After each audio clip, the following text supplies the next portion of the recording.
बच्चों, अब हम एथिल अल्कोहल के किन किन रूपों का प्रयोग कर सकते हैं उसको समझेंगे। बहुत सारी चीज़ें हम लोगों के दैनिक जीवन में काम की होती हैं और हम लोग उसको देखते तो हैं लेकिन उसको समझ नहीं पाते कि उसमें क्या है।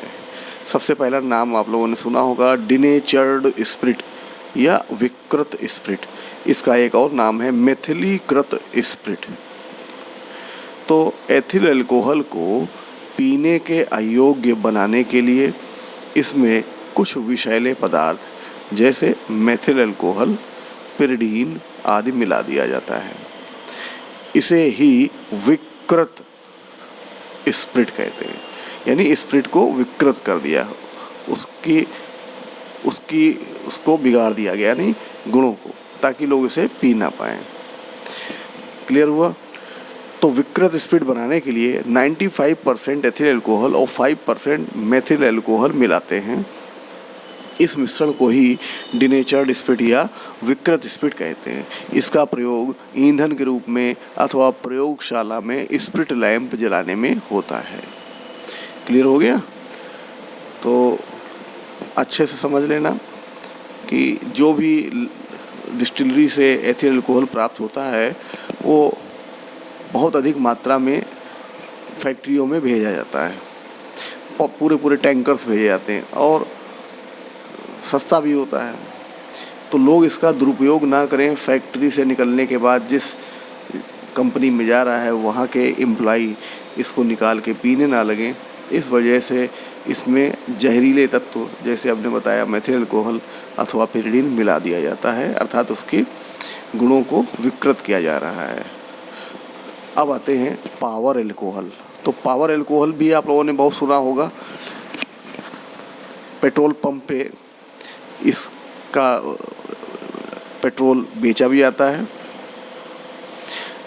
इसे क्या कहेंगे समझ लीजिए पहले कि 80% पेट्रोल और 20% एथिल अल्कोहल का मिश्रण, ये पावर अल्कोहल कहलाएगा।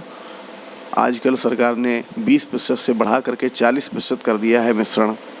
ठीक है, तो जो किताबों में लिखा है फिलहाल अभी आप वही समझें कि 80% पेट्रोल अथवा ईथर या बेंजीन में 20% अल्कोहल का मिश्रण मिला दिया जाए, यानी कुल मिलाकर के 80% पेट्रोल, ईथर या बेंजीन है और 20% एथिल अल्कोहल है।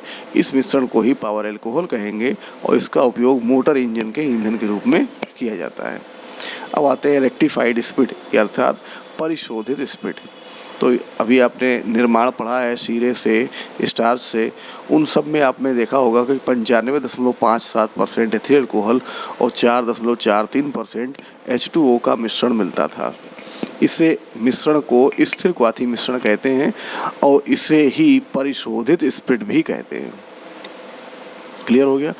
इसका उपयोग विलायक के रूप में, विकृत स्पिरिट बनाने में अथवा अल्कोहलीय पेय पदार्थ बनाने में। ठीक है, अब आते हैं परिशुद्ध अल्कोहल। तो ये भी आपने पढ़ा था कि 100% शुद्ध एथिल अल्कोहल को परिशुद्ध एथिल अल्कोहल कहते हैं। इसका उपयोग औषधियों में पावर अल्कोहल बनाने में होता है। क्लियर हो गया? तो अगली है अल्कोहल मिति। तो किसी अल्कोहली द्रव में अल्कोहल की मात्रा का निर्धारण ही अल्कोहल मिति कहलाती है। किसी अल्कोहल में अल्कोहल की मात्रा का निर्धारण ही अल्कोहल मिति कहलाती है। अगला है प्रूफ स्पिरिट। तो शराबों की तीव्रता यानी अल्कोहल परसेंटेज व्यक्त करने के लिए मानक की आवश्यकता होती है, क्योंकि शराब पर जो कर होता है, टैक्स होता है, उसका निर्धारण अल्कोहल की परसेंटेज के आधार पर ही होता है। 57.1% परिशुद्ध अल्कोहल प्लस जल का मिश्रण प्रूफ स्पिरिट कहलाएगा। याद रखना प्रूफ स्पिरिट क्या है? 57.1% परिशुद्ध अल्कोहल और जल का मिश्रण ही प्रूफ स्पिरिट है। अतः 10 डिग्री अंडर प्रूफ का अर्थ क्या है ये समझें। तो 10 डिग्री अंडर प्रूफ का अर्थ है कि नमूने के 100 भाग में प्रूफ स्प्रिट के 90 भाग उपस्थित हैं।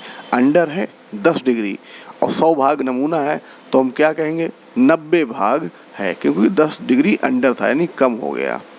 अथवा 10 डिग्री ओवर प्रूफ का क्या मतलब है कि नमूने के 100 भाग में 110 भाग प्रूफ स्प्रिट उपस्थित है।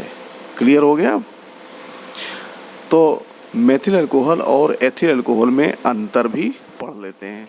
तो कुछ लक्षण हम बोल रहे हैं और अथवा करके हम बोलेंगे।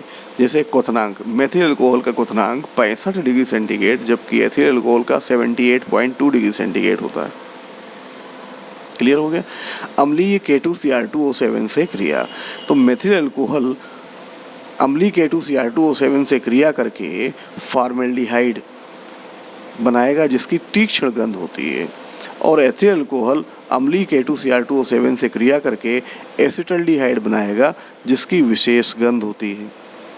ऐसे ही अगला पॉइंट है कि ग्लेशियल एसिटिक अम्ल तथा सांद्र H2SO4 से क्रिया, मेथिल अल्कोहल इस क्रिया में मेथिल एसीटेट बनाएगा जिसकी विशेष गंध होती है, और एथिल अल्कोहल इस क्रिया में एथिल एसीटेट बनाएगा जिसकी फलों जैसी मीठी गंध होती है। क्लियर हो गया। अगला है हेलो फार्म अपक्रिया, तो मेथिल अल्कोहल हेलो फार्म अपक्रिया नहीं देते जबकि एथिल अल्कोहल हेलो फार्म अपक्रिया देते हैं। ऐसे ही सैलिसिलिक अम्ल तथा सांद्र H2SO4 से क्रिया, तो मेथिल अल्कोहल इससे क्रिया कर यानी सैलिसिलिक अम्ल और सांद्र H2SO4 की उपस्थिति में क्रिया कर आयोडेक्स अथवा बाम जैसी गंध वाला मेथिल सैलिसिलेट बनाते हैं। ये हम विंटर ग्रीन के तेल जैसी गंध कहेंगे, उससे कुछ कुछ।